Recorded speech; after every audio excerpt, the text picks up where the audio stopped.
El ser humano, en sus diversas actividades diarias, está expuesto a una serie de riesgos medioambientales que pueden materializarse en forma de enfermedad o accidente, llegando incluso a producir la muerte.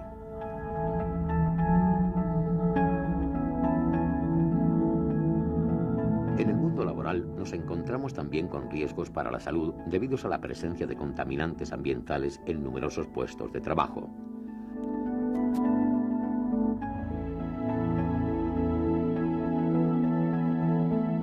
Como consecuencia de una exposición repetida, se pueden producir daños conocidos como enfermedades profesionales. Conocer y controlar los niveles existentes en el ambiente y los admisibles por el organismo humano permite que se reduzca el riesgo para la salud del trabajador.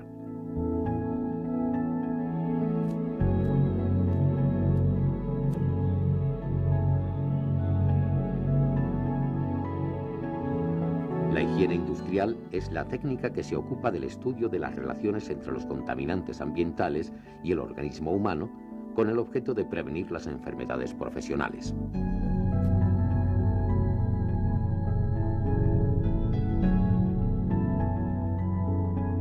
En los lugares de trabajo podemos encontrarnos contaminantes químicos como son los gases, vapores, humos y polvo, contaminantes biológicos como virus, bacterias y hongos, y contaminantes físicos, ruido, vibraciones, ambiente térmico, radiaciones.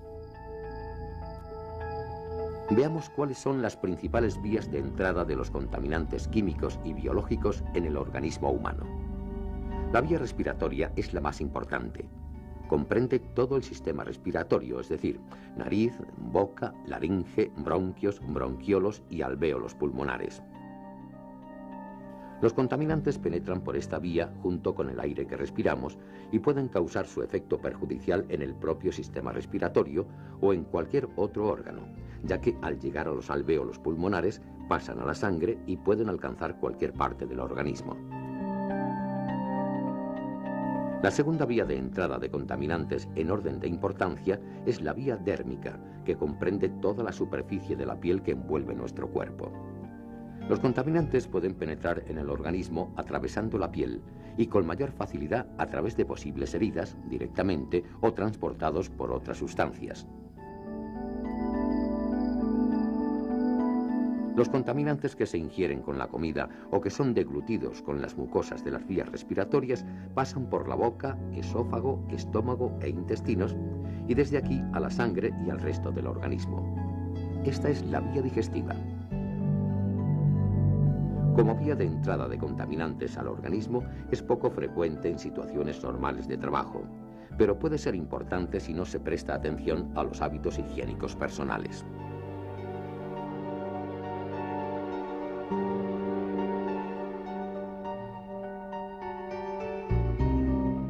Para determinar hasta qué punto es posible trabajar en un ambiente sin que exista riesgo de contraer una enfermedad, es preciso conocer la cantidad de contaminante existente.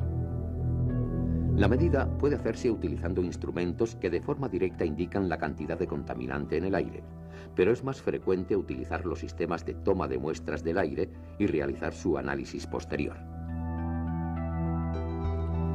Este procedimiento es de tipo personal, de forma que el aire muestreado se corresponde con el que respira el trabajador.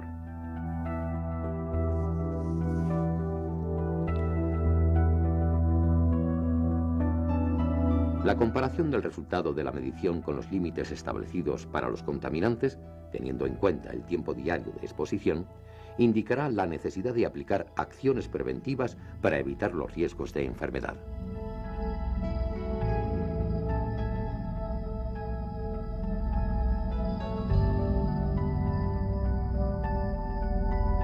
Para evitar los riesgos hay que mantener la cantidad de contaminante en el lugar de trabajo al nivel más bajo posible.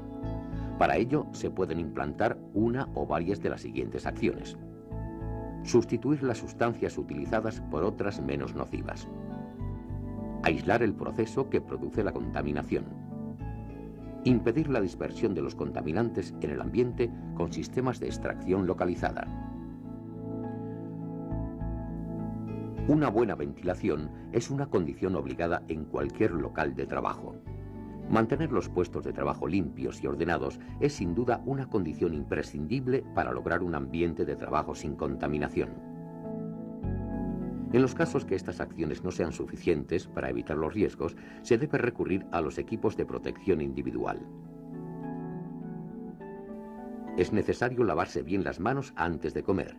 No comer ni tener comida en los puestos de trabajo. En algunos casos es preciso incluso cambiarse de ropa antes de ingerir alimentos. Pero además de las acciones de tipo técnico que acabamos de mencionar, es preciso implantar siempre medidas de tipo administrativo, como son realizar los trabajos siguiendo un procedimiento previamente establecido que tenga en cuenta las medidas de seguridad, formar e informar a los trabajadores de los posibles riesgos y de la forma de evitarlos para que puedan actuar correctamente.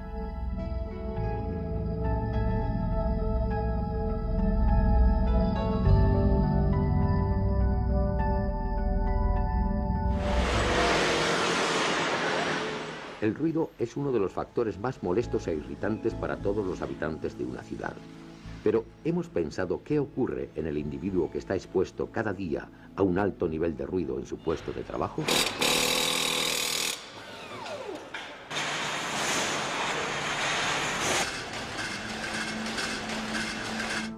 El ruido excesivo causa en el ser humano un trauma auditivo, manifestándose en forma de sordera progresiva que puede llegar a ser total.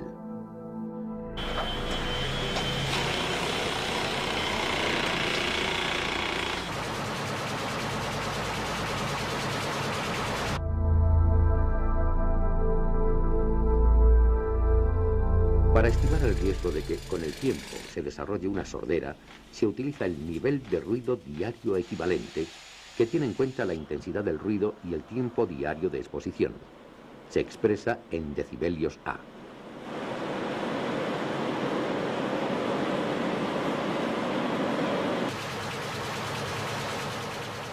La medición de la intensidad del ruido se puede realizar con instrumentos de medida directa o con dosímetros personales que se colocan sobre el trabajador. Cuanto más alto es el nivel, mayor es el riesgo de daño al sistema auditivo. Por eso, las medidas preventivas adquieren mayor importancia cuanto mayor es ese nivel.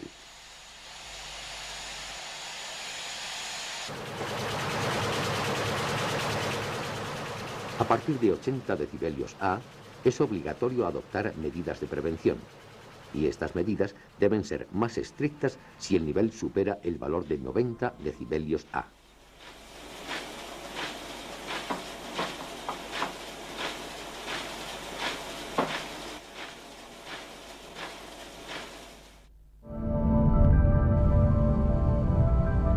Tener en los lugares de trabajo un nivel de ruido lo más bajo posible es sin duda la mejor medida preventiva. Para ello es fundamental un buen mantenimiento de máquinas e instalaciones.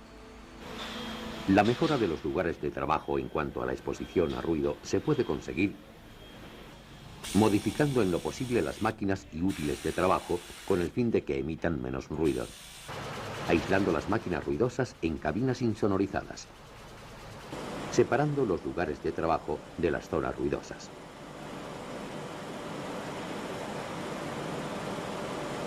Cuando no es posible técnicamente reducir el nivel sonoro, se debe recurrir a la protección individual. Las protecciones individuales frente al ruido pueden ser auriculares o tapones.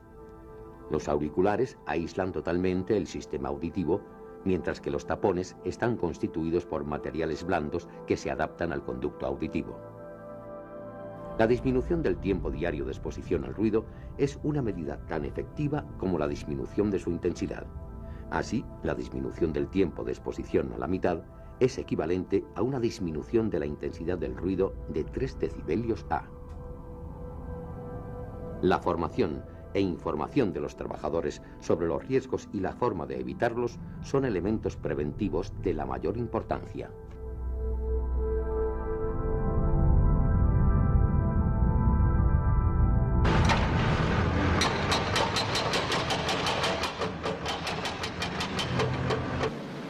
Prácticamente todas las máquinas y herramientas productoras de ruido generan vibraciones que pueden causar trastornos neurológicos, vasculares y daños en huesos y articulaciones.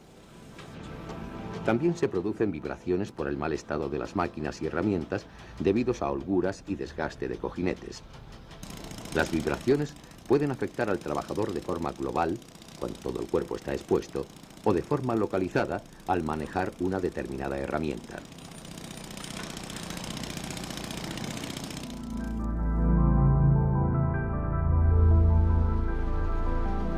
Para evaluar la posible peligrosidad de las vibraciones es necesario conocer tanto su nivel de aceleración como las frecuencias predominantes. Los equipos diseñados para evaluar la exposición a vibraciones deben ser utilizados por personal especializado en su manejo.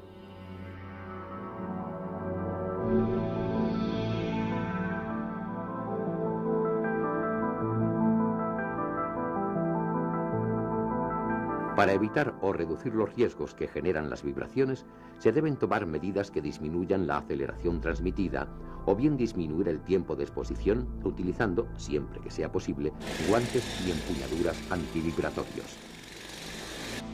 La modificación de la masa y la rigidez de la estructura evita vibraciones en la fuente.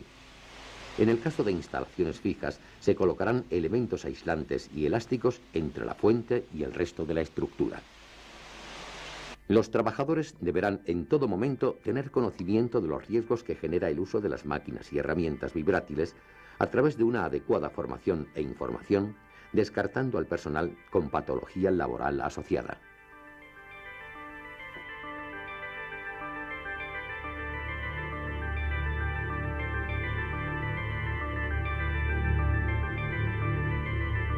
El exceso de calor constituye otro de los riesgos higiénicos importantes. El organismo humano produce continuamente calor y lo pierde mediante el intercambio con el medio ambiente para mantener la temperatura interna constante. En condiciones ambientales extremas existe el peligro de aparición del golpe de calor debido a un aumento incontrolado de la temperatura corporal. Estas situaciones se producen cuando la temperatura, la humedad y la energía radiante del medio ambiente impiden la eliminación del calor generado en nuestro cuerpo por una actividad muscular intensa. El estrés térmico ocasiona deshidrataciones, trastornos cardíacos y circulatorios que pueden llevar a la pérdida de conocimiento e incluso a la muerte por golpe de calor.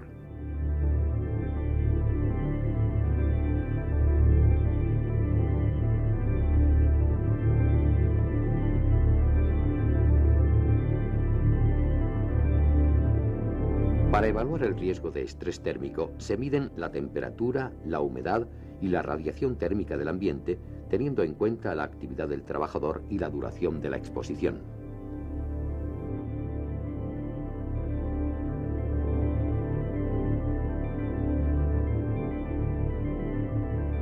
El apantallamiento es la mejor defensa contra la radiación. Puede lograrse el mismo efecto disponiendo los puestos de trabajo en lugares alejados de los focos de calor y climatizados. Para trabajos que deban realizarse en condiciones extremas, se utilizan protecciones individuales que pueden ser trajes o pantallas antirradiación. Algunos trajes especiales llevan incorporados sistemas de acondicionamiento de aire, logrando así una temperatura aceptable para el individuo que lo utiliza. El procedimiento de trabajo en condiciones térmicas extremas tendrá en cuenta los periodos de descanso necesarios para que el organismo recupere el nivel térmico normal. Asimismo, con una buena ventilación o climatización, se consigue controlar la humedad y temperatura del aire. Para evitar las deshidrataciones, se debe facilitar que los trabajadores puedan beber agua con las debidas garantías de salubridad, debiendo además recibir información acerca de los peligros inherentes a sus tareas y la forma de evitarlos mediante una adecuada formación.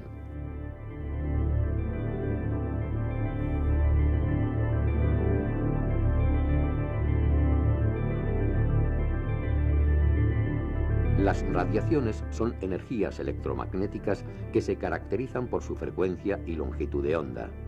Tienen aplicación en diversas tareas y sectores: hornos, procesos de corte, soldadura, esterilización y medicina nuclear, entre otras. Se dividen, atendiendo a su forma de interacción con la materia, en ionizantes y no ionizantes, pudiendo producir distintos efectos en el organismo, tales como quemaduras y destrucción celular, e incluso, a largo plazo, cáncer.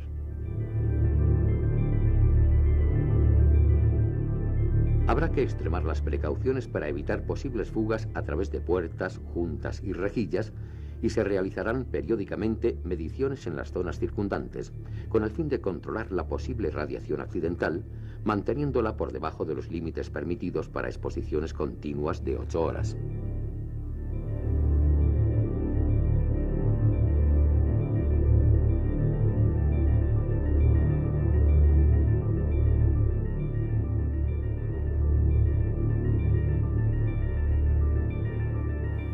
Para evitar el acceso de forma accidental a zonas con riesgo evidente, se pueden colocar pantallas de vidrio con componentes metálicos.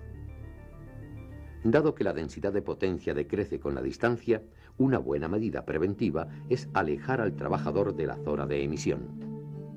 Una adecuada formación de los trabajadores contribuye a evitar los riesgos innecesarios.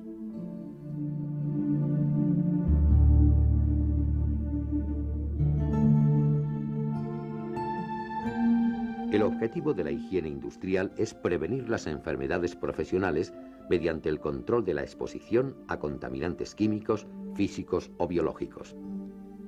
Para ello, debemos efectuar el análisis de las condiciones de trabajo y de los contaminantes presentes, seguido de una evaluación que nos permita conocer los riesgos higiénicos y poder evitarlos. La evaluación periódica también es necesaria para tener la seguridad de que la exposición se mantiene a niveles aceptables. Medidas preventivas, tales como la realización de reconocimientos médicos previos y periódicos, la eliminación de los contaminantes del ambiente, su aislamiento, la protección colectiva e individual y una adecuada formación e información, siempre tienen como objetivo mejorar las condiciones laborales para que nuestra salud no sea dañada a causa del trabajo que realizamos.